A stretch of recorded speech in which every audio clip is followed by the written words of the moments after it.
All right, so welcome to another episode of Women Petpreneurs podcast with your host, Mary Oquendo. So my guest today is Lisa. Is it Men's?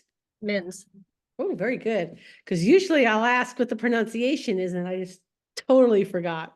Okay, so thank you for taking time out of your day to be here. I appreciate it. I appreciate you having me. All right, so let's first start off with how you got involved in the pet industry. Horse crazy kid. So I grew up showing horses. Showing horses led to showing dogs. Showing dogs led to grooming. So clear course. Okay, that's the abbreviated version. So Absolutely. let's go back to the beginning. Showing horses. Tell me about that. Started in 4-H and then started showing on a regional and national level. Showing dogs. Very much, I started with one breed. I started with Rottweilers early on and did conformation, German style shows and Schutzhund. And that led me to other breeds of dogs. A lot with terriers, a lot of hand stripping. And that's ultimately what led me into grooming. I got a question about Rotties for you, and this is from a Sure. grooming perspective, right? So every male Rottie I've ever groomed has basically been a big mush. Yes. Okay. The females, on the other hand, are almost like another species. Yes. Okay, so I'm not just like some crazy groomer. Okay. No, not at all. Your males of almost anything are the big mush, and the females are the more protective. They're have less trust, and they're more observant of everything that's going on and a lot less trusting than the boys. Okay. Because even some of the scary German Shepherds I've done, the males have been big mushes. Like seriously, this is a guard dog. But Yes. anyway, all right. So you went from showing dogs. Now, how did that translate into grooming? Just grooming the show dogs. I didn't even know really pet grooming was a thing. I hadn't really been exposed to it very much. So the show dogs just led into the pet grooming of the people saying, hey, can you do this? Hey, can you do that? So I ended up, I think with my vet early on. I was doing some grooming with my vet. And it just went on from there. I groomed for a lot of years. I became a nationally certified master groomer. Dog grooming led into cat grooming and cat breeding and showing cats. So everything's just kind of been a progression. Yeah. So cat grooming. Yes. Where you showed cats. What kind of cats did you have? Bingles. Oh my God. That's like on my short list of cats I would really like is a Bengal. They are the most awesome cats. They're so dog-like. They're Yeah. not a lay on the sofa like a Persian and just, be a sofa ornament. They're so interactive and they're so smart. They're so much like a dog. And I have to agree with you. I did not realize that grooming was a thing until, I don't know, I was like in my almost like late 30s. Didn't even occur to me. I went to the Petco like every week for dog food. I knew the grooming department was there. It wasn't until that I noticed the help wanted sign for a bather that I was like, for what? Bathing for what?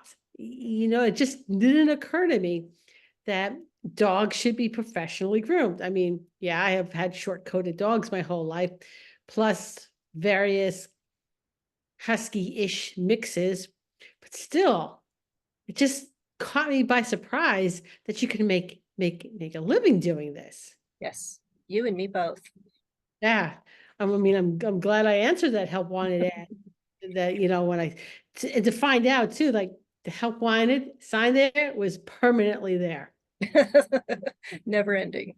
Never ending. I did not realize that until I started going to trade shows that it was at the trade shows that I realized you can make that this was a real career choice.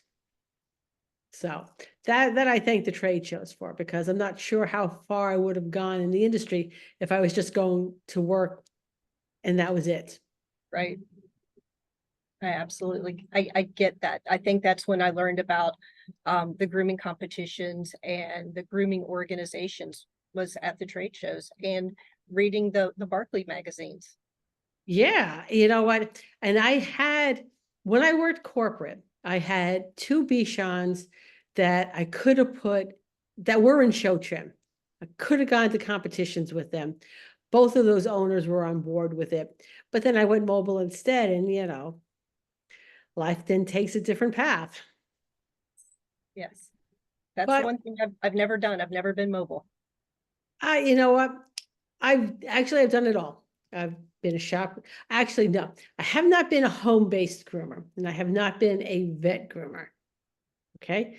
So I can't say I've done it all. I've done mobile, I've done house call, and I've done shop, but So no competitions. All right. So you started, so where did you start working? You said you were working at a veterinarian? I was working at a veterinarian and then I purchased a boarding facility that had a groom shop attached. And I didn't know anything really about the groom shop. It came with groomers. So when I bought the boarding facility, I just didn't know anything about it. And the more I learned, the more that I was like, wow, people are bringing everything here. They're bringing the bath dogs. They're bringing this was back in the day that Cocker Spaniels, Poodles, and Maltese were so much of what you saw in the groom shop. So that was a big eye opener for me. Yeah, I was not going to say shocked, but one of my clients had this little tiny short coated Chihuahua, literally 15 minutes took me to groom this dog. Always last dog of the day on my way home. It was like a really nice way to end your day. Okay. And the husband goes to me one day, you got quite a racket going on here, because she was paying a mobile price for a Chihuahua. Okay. Minimum charges there. And I just turned to him and I go, are you going to tell Doreen that you no longer need any services, or shall I? And he's like, oh God, no. No, no, no, no. I will tip you extra if you don't tell her we had this conversation. So yeah, it was definitely eye-opening when people were bringing me min pins and chihuahuas and like fairly well-behaved dogs, like no reason why somebody at home couldn't dump their dog in a sink and do it. So Right. They didn't want to. they didn't want to. Okay. It also gave me, I think I had a conversation with one of my clients when I went mobile, because I was literally, it was like there was no mobile in my area. It's pretty much the first one there. And I was doubling and tripling the pricing of grooming in the area. And, that's a little nerve wracking when you're doing that kind of jump in an area. And so I asked one of my clients who followed me from corporate what she thought of my pricing. And she goes to me, she says, you gave me back about 4 hours of her day. Because by the time she gets the dog in the car and heads over to the store, and then she's got to go back home, she says, there's 2 hours shot right there. And then there's another 2 hours, the same thing. I got to go get the dog. You're never in the store for a few minutes, you got to walk around. She says, it's 4 hours. 4 hours of my day is worth what you're charging me. So I think that was really eye-opening as far as what people are willing to pay and why they're willing to pay it. Absolutely.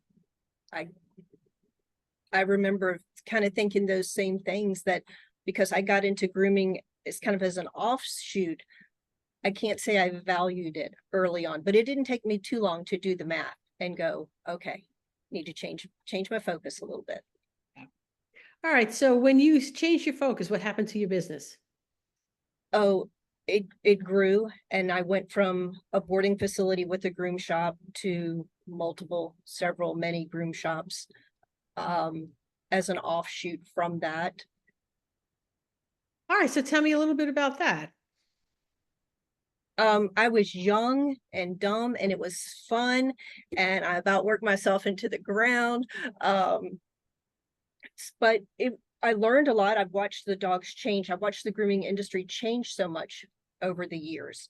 But it was wonderful and horrible at the same time, because the more you have to worry about, the more problems there are, the more employees that you're adding. The business grows, the problems grow, the workload grows.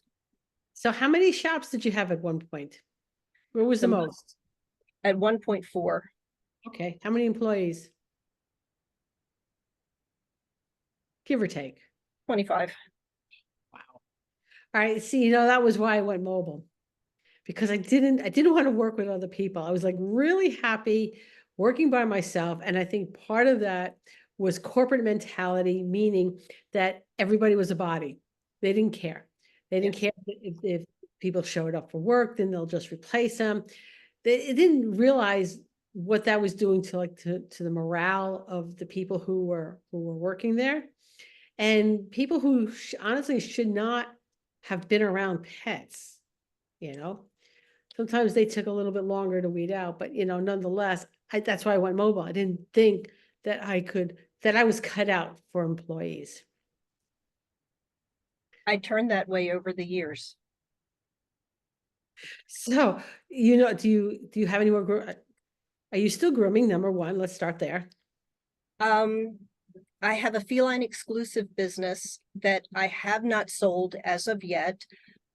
Once I started the staffing agency, I quickly learned, even though I had more of a managerial role at my last groom shop, I couldn't do both. And so I tried something a little different. Instead of selling the groom shop, I basically went the salon suite route, same as what they do for humans. I sold my client list. We rebuilt the shop into individual grooming suites. So now I'm a landlord. I have nothing to do with the grooming that happens in that building. There's multiple groomers in there, and they simply rent a grooming suite, a fully furnished grooming suite from me. Okay, that's interesting. I've seen that model. Mm-hmm. Right. How does that work? Explain that to me. Well, what so many people want to talk about is they think they're independent contractors. They think that they get a 1099. They're not. I get a 1099.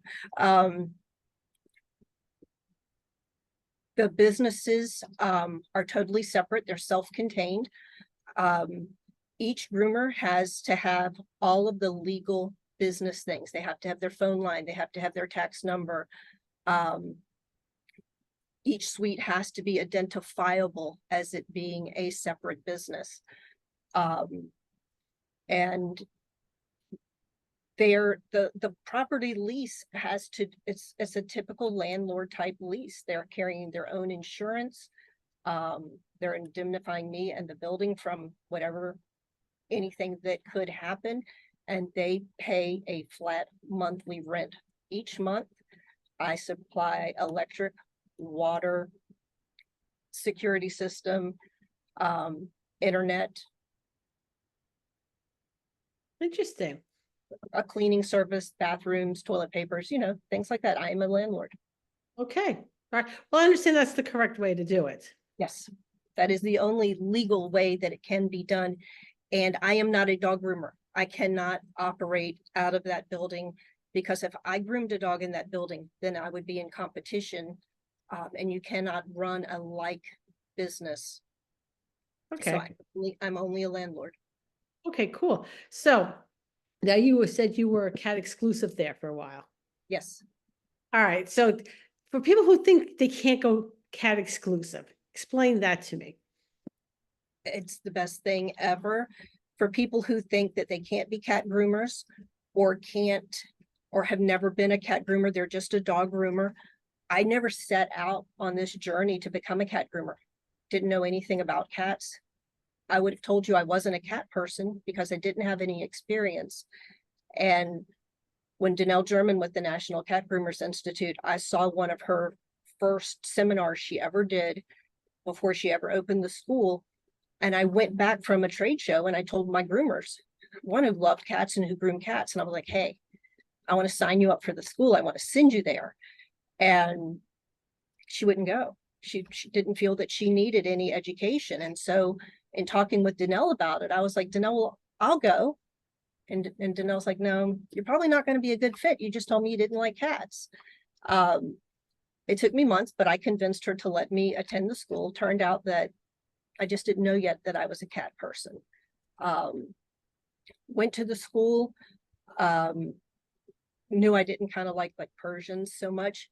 And Danelle said everyone needs a cat in their business to kind of show off their skills. And that's what got me into Bengals. Because I thought those were super cool cats. And so just total progression. While I was in school, I had my cat exclusive boarding facility under construction. So I came back and opened the facility and went right to work. It was great transition. Right, because that was one of the things I was thinking. I was thinking when I retired, I thought, hey, I'm coming out to Washington. Maybe I'll drive the van out here and I'll do cat exclusive grooming because there's no cat groomer out here. Or at least not 5 years ago. There could be cat groomers now. I don't know. But anyway, that I would come out here and I would be cat exclusive. I just didn't want to work 1 day a week. 1 day a week mobile is not, it's not a productive day. You're paying the bills of the business. So it's kind of pointless. But yeah, going cat exclusive, or you know what, going anything exclusive, right? The smaller your niche market, the more successful you're going to be. Go cat exclusive.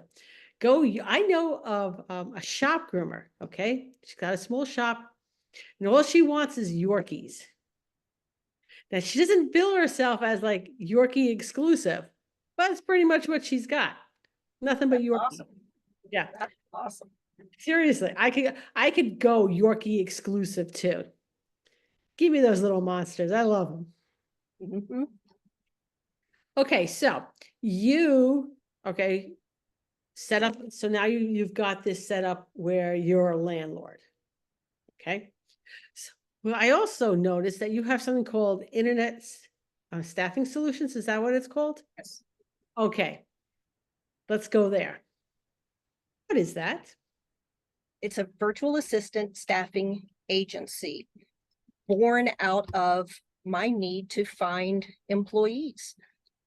We all know that employees at any point are hard to find. Employees that know our industry are even harder to find.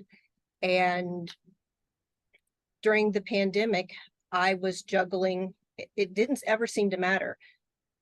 Everybody would get sick. No one could come to work, but I had to come to work every day. And I was the receptionist. I was the groomer. I was the jack of all trades. And I would continuously hire front end staff. And it was just a constant. Their husband got moved for their job. I had one that was with me for a really long time. She ran everything. She has an illness that has kept her from coming back to work. So it was just a revolving door of always needing people. And we had virtual assistants in one of our other businesses. And my business coach said, hey, you need to put a virtual assistant in your grooming business. And I'm like, I need groomers. I don't need that. And then I did it. And it took me months to write a program because I've got a virtual assistant, but they don't know anything about the pet industry. So by the time that I created a training program that this virtual assistant could effectively help me, then I had friends going, hey, can you train one for me? Can you train one for me? And my vet is going, hey, can you train a couple for me? And it just grew from there and ultimately took over everything. Okay. I love my virtual assistant. Okay. And they can fulfill so many roles. And what my virtual assistant does for me is she just schedules all my social media. Yep. Takes that off my plate. Okay. I could have her if I wanted to do my emails and stuff like that, but I can do that. I'm not grooming anymore, so I don't need as much help as I did when I was mobile. But they will tell you your virtual assistant is worth their weight in gold. They are. Okay. So what are some of the tasks that you train them for? We train for every sector of the pet industry.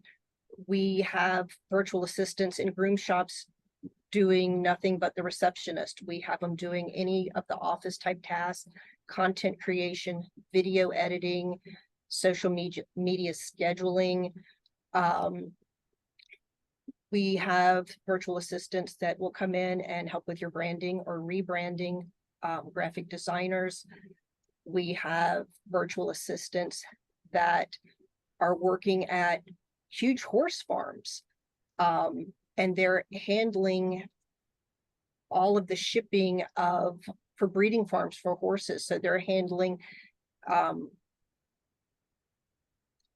every type of admin task and keeping up with getting horses registered and things like that. We've got them in veterinary offices as veterinary scribes. A lot of times now, veterinarians like to have someone in the room with them. And if you put a VA in the room on camera on a Zoom, then they're taking all the notes. That's amazing. Honestly, yeah. That's amazing. And I am always for anything that'll save me time. Mm-hmm. You like my VA, she probably saves me on any given week. And again, you know, when you don't want to do something, it's gonna take you so much longer to do it because I'm going to tell you precisely what happens and tell me how familiar this is. All right, I got to schedule an entire month of social media. Oh my God. All right. I'm going to work 5 minutes and then I'm going to spend 10 minutes playing a game. Right.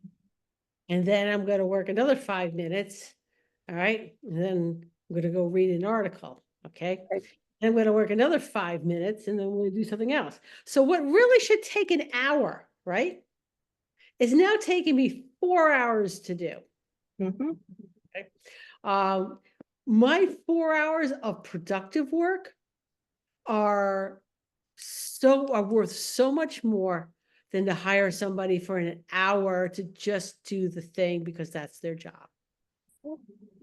And what I have found by being older, I've had to learn a lot about technology, but it didn't come easy to me. What my VAs can do in 15 minutes, because they're wonderful, I might not be able to do in a day. So it's so much easier. They've made everything about my life easy. Oh yeah. So I now have a 15-minute rule. Okay. If I can't do something or figure out how to do it in 15 minutes, it's time to hire somebody who knows what they're doing. Okay.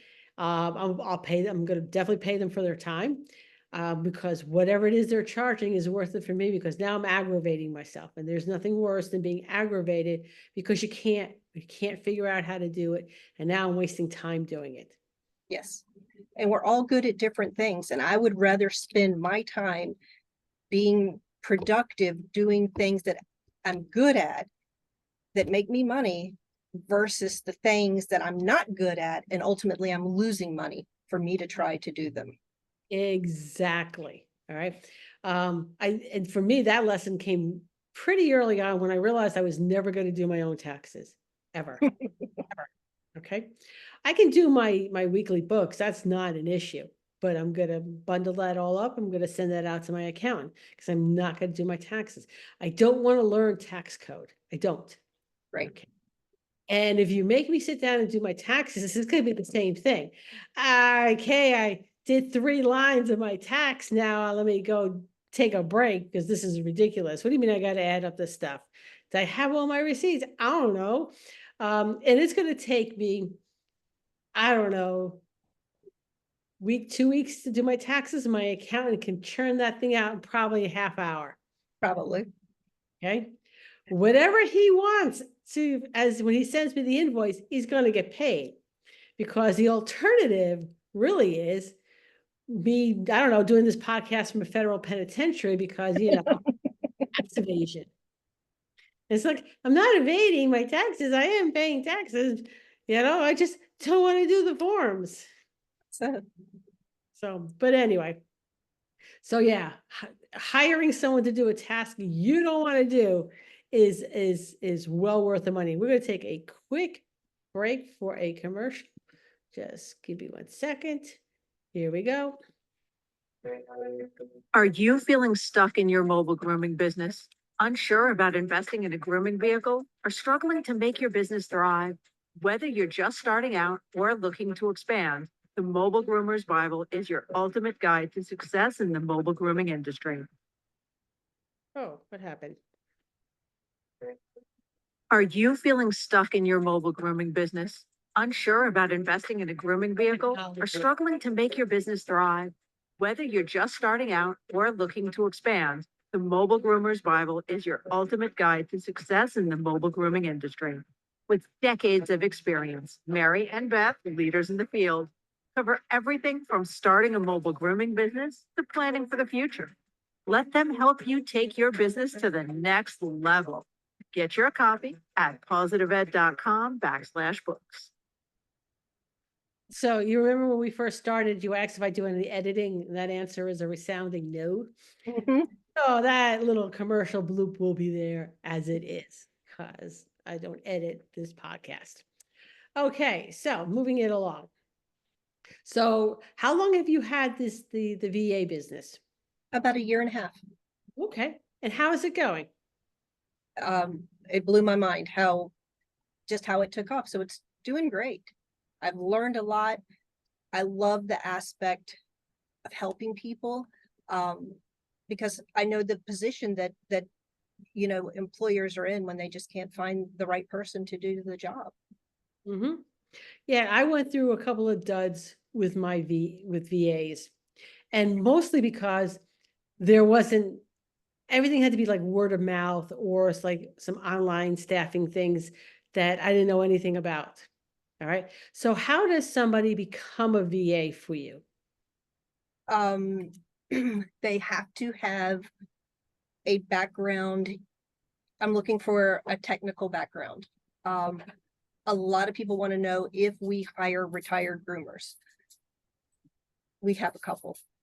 But most people want someone with a very technical background, or a graphic design background, or kind of a jack of all trades that can do graphics and do a website and answer some phones and be their personal assistant. So ultimately we're really looking for a tech background. Okay. All right. So what are, all right. So say I want to work for you. What is the process? You are going to be interviewed with several process interview. If you pass our qualifications, you will go to client meetings, and we present 4 or 5 qualified candidates for each client to pick from, because everyone has the skill set to do the job, but then you kind of have to see who they want to work with. And everybody kind of wants something different. If they're a behind the scenes person, it doesn't matter as much. If they're going to be their receptionist, then they'll have a different set of parameters that they're looking for.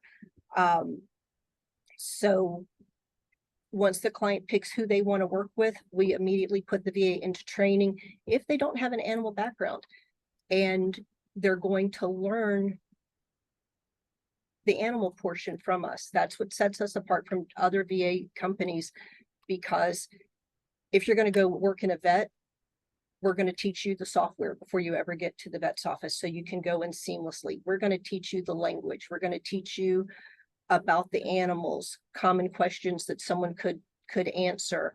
We're going to teach you the medical abbreviations. Whatever protocol that client puts out for us, that's what we're going to train the VA on before they're ever released to the client. Okay. Now from a client, say I want to hire a VA. What's that process for me to do?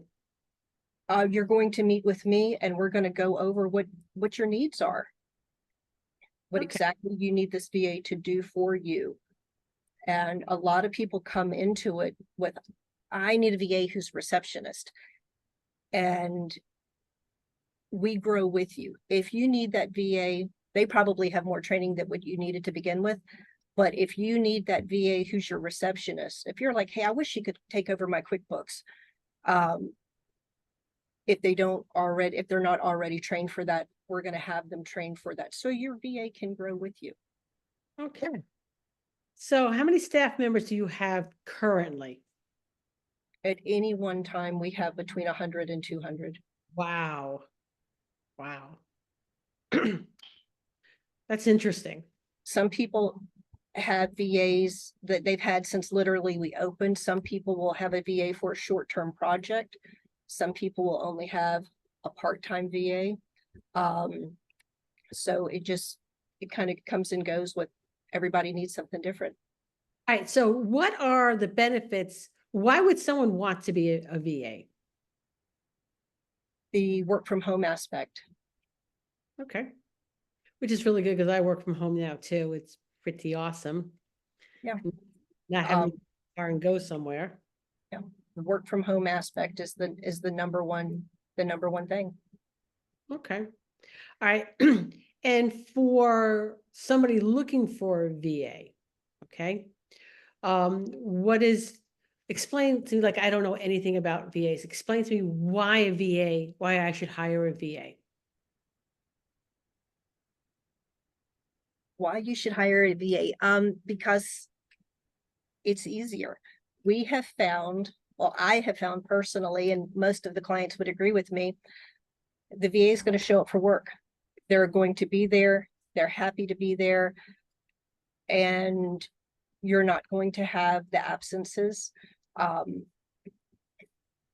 That's the number one thing, the reliability, the trustworthy. And we're monitoring the VAs. We are your HR. You don't have to monitor your VA. If you have a problem, you let us know.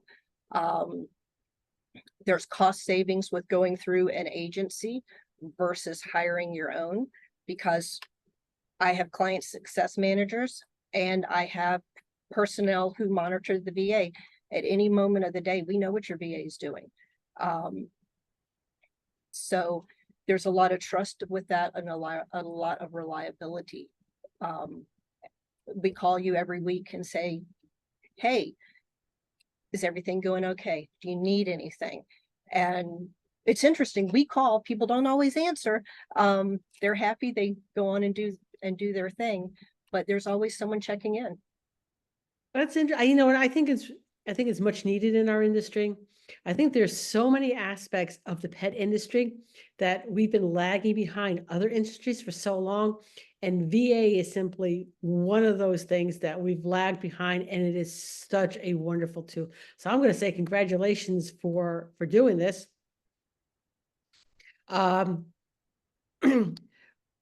So besides the training, okay, so you will train them specifically on any of the software that any particular business is using.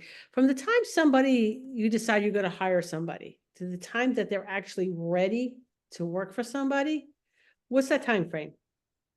It could be a week. It could be 2 to 3 weeks. We've had instances that you're on the ball. You tell us exactly what you need on a Friday. By next Friday, we have you meeting clients if you want, or meeting VAs if that's what you want to do. Not everyone wants to interview the VAs themselves. Some just say, send me someone really good. And not everyone passes the training. So we might be halfway through the training of your VA and I have to call you up and say, hey, I'm going to need another week because your VA isn't going to work out for you. Let's start over. And I retrain someone else. We also, it's kind of insurance for the client as well. Let's say you work with your VA for 3 or 4 months and you're like, they're doing everything I like, but I just don't like them, or for whatever the reason, our personalities don't mesh. I'll train someone else for you at no charge. So if you're not happy for any reason, we're going to send you someone that's going to make you happy. And it's not always the VA's fault. Sometimes just personalities don't work. So for the people that you hired, the demographics, what would you say the demographics of your VAs predominantly are? What do you mean? Age, gender? VAs are probably mid to late 20s to about 45. Okay, all right.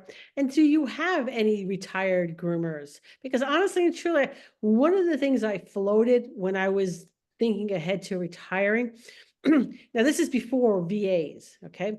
I thought, you know what, gee, I could be a receptionist at a grooming shop. I wouldn't have to groom anymore, where I could sit at, I mean, I know someone's coming in and telling me, yeah, I brush my dog every day. And I'm like, yeah, no, you don't. Your dog's mad. It's going to need to be shaved. I could gauge temperament on pets. I would make a really good receptionist that the groomers wouldn't ever have to come and you know, talk to the clients. That would be my job. And I floated that for a while, you know. So how many of your VAs are not even retired groomers, retired from the pet industries for whatever role that they had? Probably not even 10%. Okay.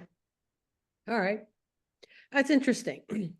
Because like I said, I floated the whole receptionist idea, but didn't think they were going to pay me enough for my expertise to sit at a desk and do nothing but check dogs in all day. But anyway, where would you like to see your business go?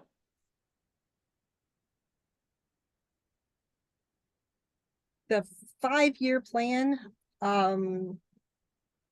I want that business name on everybody's lips in the pet care industry. I would like to see how far it can go. There are staffing agencies out there that don't specialize. You know, they'll just send a VA to anyone. They have, 1,000 VAs on their roster. We won't go outside of the animal industry. People ask all the time. So I really want to be the go-to virtual assistant company. If you're looking for someone that is trustworthy, reliable, and tech savvy, I want to be your go-to. Okay, so somebody listening to this and thinking, yeah, you know what, I want to be a VA. How would they contact you? Internetstaffingsolutions.com. And I'm assuming that's the same internet address if somebody's looking for a VA? Yes.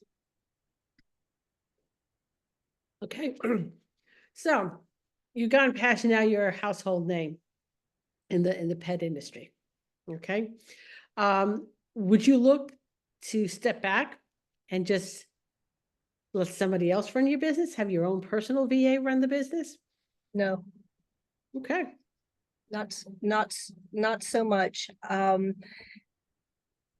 mean, I'm older, so I'm almost 60 years old. So, but I love this. The animals are so much my passion, and the VA company has brought me different places within the animal industry. A big thing that we do is we work with rescues and different shelters, and I do not donate a lot of VA services to rescues and shelters, and that brings me so much joy to be able to use my staff that way. Burnout is huge in rescues and shelters. Phone staff, it's hard. Their budgets are minimal. They're always understaffed, underfunded, and so this has been a really great way to be able to give back. Okay, because I know of a lot of people, a lot of businesses who could use your services would run a whole lot smoother if they could just outsource what nobody in their facility is really good at or wants to do. And I think that's kind of key too. I mean, you could do the job, but if you have staff who doesn't want to do the job, it's reflective. Mhm. So, words of wisdom. Lay on some words of wisdom for me. Or what type of words of wisdom would you like? Anything, whether it's personal or business, doesn't matter.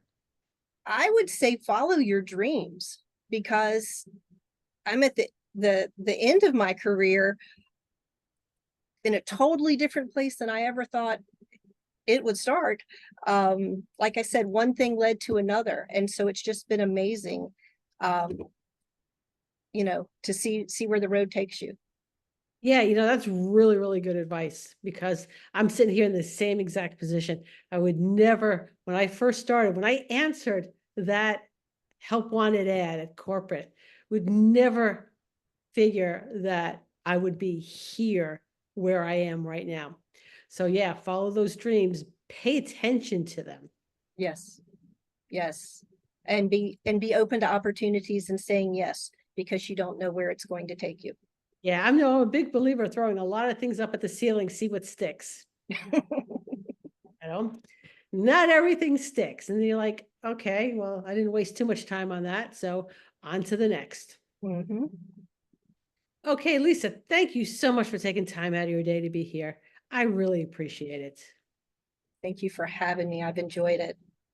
Good. So everybody join me in 2 weeks when I interview somebody else making a difference in the pet industry.